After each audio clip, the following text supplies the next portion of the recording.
Coba deh berhenti sebentar dan pikirkan, apa sih sebenarnya bahan dasar dari hidup kita ini? Nah, dalam beberapa menit ke depan, kita bakal coba ngintip salah satu misteri terbesar yang ada di dalam kepala kita semua, kesadaran. Pertanyaan ini bukan soal biologi atau kimia ya. Waktu kita tanya apa itu materi kehidupan, yang kita cari itu esensinya. Inti dari semua yang kita rasain, semua pengalaman kita. Apa sih itu? Menurut seorang ahli saraf hebat, Dr. Christoph Koch, jawabannya tuh ternyata simpel banget. Nggak usah mikirin teori yang ribet-ribet. Materi kehidupan itu ya hal paling dasar. Perasaan cinta, benci, bahkan saat kita lagi mimpi. Itulah yang namanya pengalaman sadar. Oke, sekarang ayo kita bedah konsep ini lebih dalam lagi. Biar benar-benar paham, kita harus bisa bedain antara menjadi sesuatu sama melakukan sesuatu. Jadi, apa sih sebenarnya kesadaran itu? Coba deh bayangin, pas Anda lihat warna merah atau pas ngerasain hangatnya matahari di kulit. Kata Dr. Koch, perasaan itu sendiri, pengalaman yang simpel dan langsung itu, itulah inti dari kesadaran. Bukan pikiran rumit tentang siapa saya, tapi murni keadaan menjadi. Dan ini adalah fondasi dari segalanya. Nah, ini nih yang sering bikin bingung. Ada yang namanya kesadaran, ada juga kesadaran diri. Beda loh. Bayangin pemanjat tebing profesional kayak Alex Honnold pas lagi di mode flow. Dia sadar banget sama setiap celah batu, setiap gerakan ototnya. Tapi, suara di dalam kepalanya yang suka ngomel atau khawatir, si kesadaran diri itu justru hilang. Ini bukti kalau kita bisa sangat sadar tanpa harus terus-terusan mikirin diri kita. Oke, jadi kesadaran itu cara kita mengalami dunia. Tapi gimana kalau saya bilang, dunia yang Anda alami itu beda total sama dunia yang dialami orang lain? Yuk, kita bahas soal metafora kotak persepsi ini buat ngerti gimana otak kita ngebangun realitasnya masing-masing. Gini deh, anggap aja kita semua ini pakai kacamata khusus yang nggak bisa dilepas. Kacamata inilah kotak persepsi kita. Lensanya itu dibentuk sama semua pengalaman, memori, dan keyakinan kita selama ini. Makanya, dua orang bisa lihat kejadian yang sama persis, tapi punya pengalaman yang beda banget. Pasti ingat dong, hebohnya The Dress ini di internet, debat sengit soal warnanya biru hitam atau putih emas. Nah, fenomena viral ini bukan cuma meme lucu-lucuan, ini contoh paling sempurna tentang gimana kotak persepsi kita bekerja dan bisa menciptakan realitas yang berbeda buat tiap orang. Ini dia kuncinya. Separuh dunia yakin banget liatnya putih dan emas, separuh lagi yakin 100% liatnya biru dan hitam. Terus yang bener yang mana dong? Jawabannya nggak ada. Yang ada cuma data cahaya yang masuk ke mata, terus otak kita menafsirkannya pakai asumsi internalnya sendiri. Ini bukti telak kalau kita nggak melihat realitas apa adanya, kita melihat realitas yang dibangun sama otak kita sendiri. Oke, kalau kita semua hidup di dalam kotak persepsi masing-masing, apa artinya kita terpenjara selamanya? Tunggu dulu. Kabar baiknya nggak sama sekali. Kotak ini bisa diperluas loh. Di bagian selanjutnya, kita bakal bahas gimana caranya kita bisa secara sadar ngebentuk ulang realitas kita. Karena ternyata realitas itu nggak sekaku yang kita kira. Kedengarannya agak mustahil ya. Masa sih cuma 10 menit bisa mengubah cara pandang kita soal dunia ini untuk selamanya?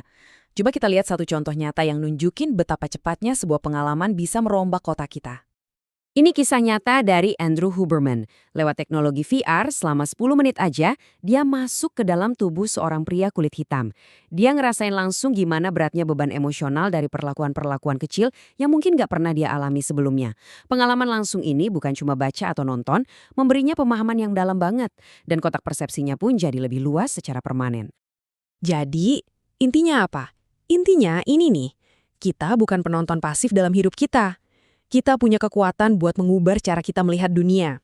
Lewat pengalaman baru, lewat belajar, lewat empati, kita bisa secara sadar memperluas batas-batas kotak persepsi kita.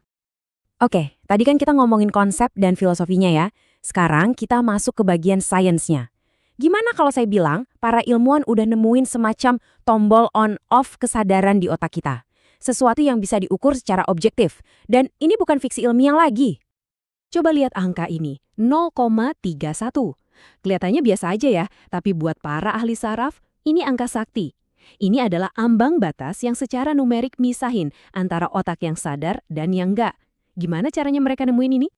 Tekniknya namanya PCI atau Indeks Kompleksitas Perturbasi. Gampangnya gini, para ilmuwan ngetok otak pakai denyut magnetik yang aman. Terus mereka dengerin gema listriknya.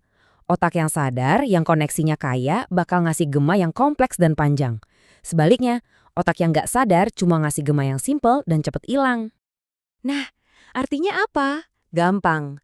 Kalau skor PCI otak Anda di atas 0,31, selamat, Anda sadar. Nggak peduli Anda lagi bangun, lagi mimpi, atau bahkan lagi di bawah pengaruh obat tertentu. Tapi kalau di bawah angka itu, Anda nggak sadar. Ini sebuah lompatan besar, karena kita nggak lagi cuma bisa nanya ke orang, kamu sadar nggak? Terus kenapa ini penting banget? Revolusioner malah. Bayangin, ada pasien yang kelihatannya koma, nggak bisa ngerespon sama sekali. Keluarganya mungkin udah pasrah. Tapi dengan alam ini, kita bisa buktiin kalau di dalam sana mungkin masih ada kesadaran yang terjebak.